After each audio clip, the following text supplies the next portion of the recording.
চলুন জেনে নেই পুরুষদের জন্য 10টি উপদেশ কী রয়েছে। নাম্বার 1, আপনার আয় বাড়লে কাউকে বলবেন না। নাম্বার 2, নারীর সাথে তর্ক করবেন না, কাজের মাধ্যমে নেতৃত্ব দিন। নাম্বার 3, যে নারী একবার আপনাকে প্রত্যাখ্যান করেছে তার পেছনে আর ছুটবেন না। নাম্বার 4, আপনার জীবনের লক্ষ্য বা উদ্দেশ্যকে সবার আগে রাখুন, তারপর সম্পর্ক নিয়ে ভাবুন।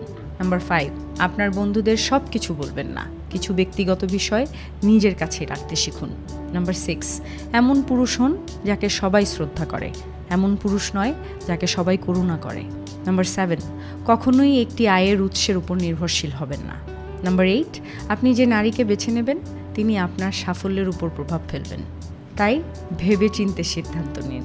নাম্বার 9, প্রকাশ্যে আপনার আবেগ নিয়ন্ত্রণ করুন, সবার সামনে নিজেকে শান্ত ও সংযত রাখুন। নাম্বার 10, শারীরিকভাবে, মানসিকভাবে এবং আর্থিকভাবে সব সময় উন্নতি করতে থাকুন।